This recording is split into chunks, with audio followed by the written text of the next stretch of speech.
Line line ওই ওয়াসার পানি আছে যে টাঙ্গে এগুলো এখানে লাইন আছে তো লাইনের থেকে নেই।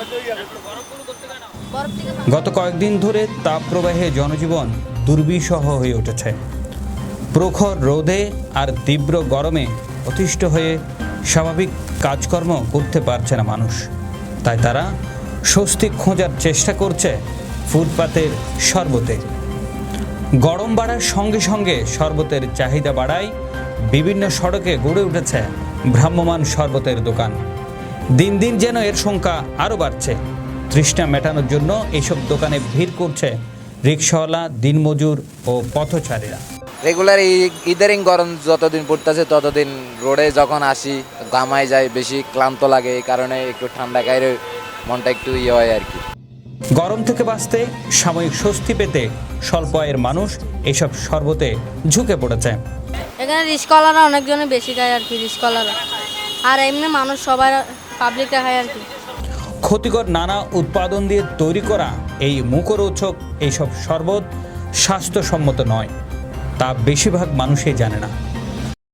আসলে আমরা তো দেখি, আমাদের মাঝে মধ্যে দেখি ওরা বরফ আনে। আসলে বরফটা কোথায় থেকে আনে সেটা তো আমরা জানি না।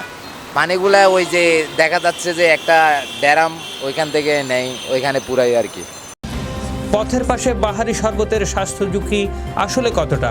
তীব্র গরমে কাজ করতে করতে হাঁপিয়ে ওঠা শ্রমজীবীরা প্রাণ জুড়াতে হাতে তুলে নিচ্ছে বিভিন্ন ধরনের পানীয়। তৃষ্ণা মেটালেও প্রশ্ন থেকে যায়, পথের ধারের এইসব পানীয় কতটুকু নিরাপদ? কী ধরনের স্বাস্থ্য ঝুঁকিতে রয়েছে নগরের স্বল্প আয়ের এই সাধারণ মানুষগুলো?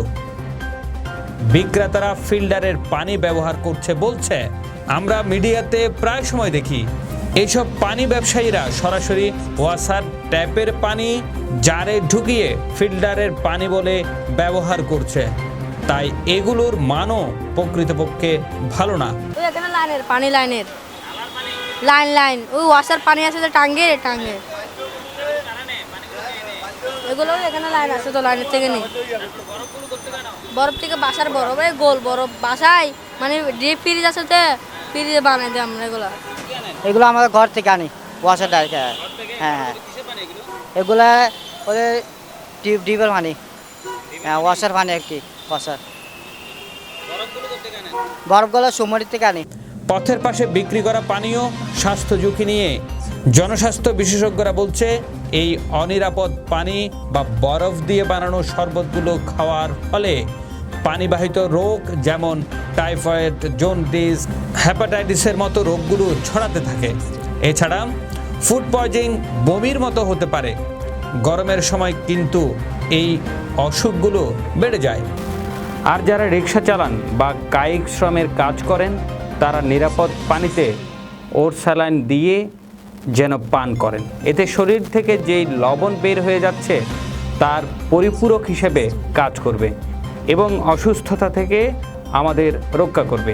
এছাড়াও বয়স্ক ব্যক্তি, শিশু ও গর্ভবতী মায়েদের এই তাপদাহে বাসার বাইরে না যেতে পারাটাই অনেকটা ভালো মনে করছেন বিশেষজ্ঞরা।